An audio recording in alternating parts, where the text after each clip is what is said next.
What's up, you guys? By the time you're watching this, it's the new year. You're probably getting ready to kick off a new diet regimen or maybe a new workout regimen.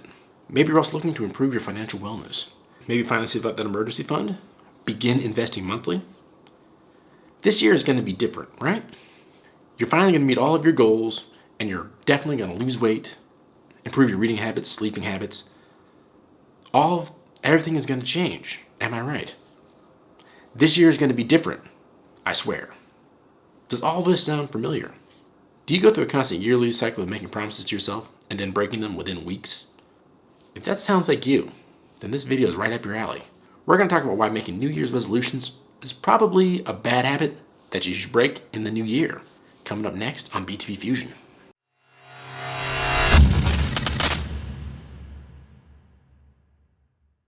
Well, folks, it's 2020. Yep, that's 20 years after the start of the new millennium, and 30 years before the midpoint of this century. By the way, how old will you be in 2050? I'll be 66. Just about retirement age. I wonder how many stacks I'll have by then. I'm thinking quite a few. What about you? But think about it. What kind of world will we live in by then? Is it going to be a horror show? Is it going to be heaven on earth? More than likely it's going to be pretty much similar to what we have today. Hopefully without New Year's resolutions. So we're going to talk about that in today's video. Let's just dive right in, shall we? But before we do, let me introduce myself. I'm your lovable, handsome, audacious, boisterous, successful host, Derek West. Before we kick off into the good stuff, do us a favor and click the like and subscribe buttons if this video brings you any value. We take that feedback serious here at BTB Fusion, and we use it to drive the kind of content we make. It also helps with the engagement metrics for YouTube, so more people can see the kind of content we put out there. Again, we'd appreciate it.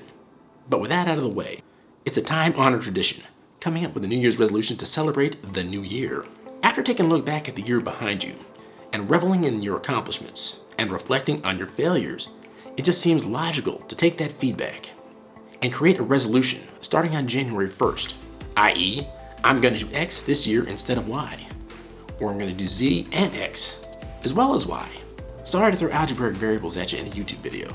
We try to keep it real here at BTB Fusion. Or maybe you're thinking, I'm going to do what I should have been doing. Working out, eating right, saving more money, spending more time with family. These are all common things that a lot of folks say for their New Year's resolutions. Or perhaps you're going to stop doing what you've been doing that you shouldn't have been doing. Overeating, drinking, smoking, etc. in excess. Swearing like a sailor all day. Not writing content for your YouTube channel. Luckily for you, I don't know anybody like that. Now the question on everyone's mind should be, shouldn't I make a resolution that I will stop or start doing what it is I should or shouldn't be doing? That's a mouthful, dude. Well, no. And here's why.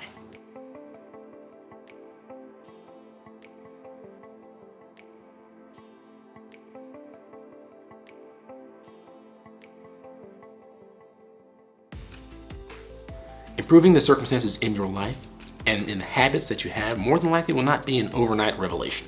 No, I'm not going to say that that doesn't happen. It does for sure. Plenty of people stop smoking, drinking, etc. Cold turkey. Plenty of people decide one day that they're just going to start saving money, and they do it. Plenty of people just up and start a business. Unfortunately, they're the minority of human characters. The 1%, if you will. So 1% of 7 billion is about 70 million. How about the rest of us? Those of us that may be struggling with making decisions to improve our lives. Well, don't fret. There is a way. So I may have mentioned once or twice that I'm a software developer. In that field, there's always a race to try and hit deadlines, and to try and incrementally improve on progress that's been made. And several lessons that I garnered from that field can be applied in other situations as well. One of them is the principle of agility. Agile methodologies were introduced into the software engineering industry as a way to get viable products to market. Maybe not quicker, but more efficiently. Or a more advanced way of putting it, agile methodologies try and get smaller products or pieces of larger products to a customer quickly for feedback, so that changes can be made to it that the customer feels he or she needs. Now, this is in opposition to the once popular waterfall methodology, which delivers one large product in a timeline to have it completed. Am I losing you? Are your eyes glazed over?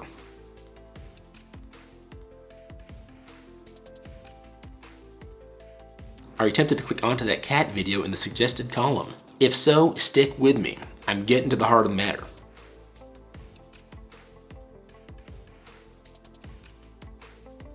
You see, the key to making continual improvement is not necessarily to promise a customer or yourself a large sweeping change to be delivered once when it's completed. It may instead be better to promise smaller micro changes that you know you can deliver quickly and get feedback on that micro change that you can then re-deliver, this time with more changes.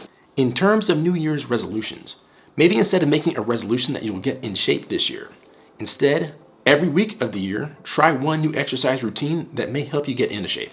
Instead of promising to save up $50,000 in your rainy day fund, on week 1, create a new bank account. On week 2, change your paycheck allocation to put 1% of that money in per paycheck. The next pay cycle, bump up to 5% and deal with the consequences. The next cycle after that, bump it up to 10%. The next cycle after that, bump it up to 15%. Each time assessing where you are and if this is hurting your financial situation. And if it is, then back it off a little. Regroup. Again, assess where you went wrong. Plan again, and then execute again. Maybe jumping from 10 to 15 made it too hard to pay your monthly obligations. Well, try 11% and start thinking about ways to earn a little bit more money. You can use that sort of thinking in just about all the goals you have in real life.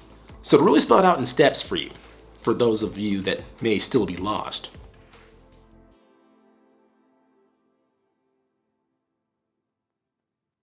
First, come up with a bite-sized goal that you know you can accomplish and give yourself a relatively quick time to get it done. It can be as long as 2 weeks, but you may want to be a bit more aggressive and make it as short as a day. The key to this step is to pick a goal that is achievable. Maybe just eat 20% fewer calories in today's meal. Second, after you have picked your small-sized goal, execute on it within the time frame allowed. Remember, you picked a small goal so that it was easy to execute on. After you've accomplished that goal, assess where you are in respect to your larger effort. Let's just stick with the healthy eating concept. Maybe you only could sacrifice 10% fewer calories in your meal this time. Figure out why. Maybe your portion size is too large and you feel you need to reduce that. Or maybe you actually hit your goal. If so, the next step is to build on that first goal with another one in line with the first. Now you keep doing that until you finally get into a place where your goals are accomplished. So what do you think of the No Year's resolution plan? Instead of making large, sweeping resolutions, make smaller, simpler goals that you can accomplish and build on step by step. Maybe you're the type of person who can quit bad habits and start good habits cold turkey. Either way, leave a comment down below. We'd love to hear from you. And don't forget to like and subscribe. You're gonna wanna click that notification bell because we're dropping videos weekly and we know you're gonna love them. We'll talk to you then. Have a great new year. And remember, incremental improvements, not big sweeping changes. Talk to you later, folks. Bye.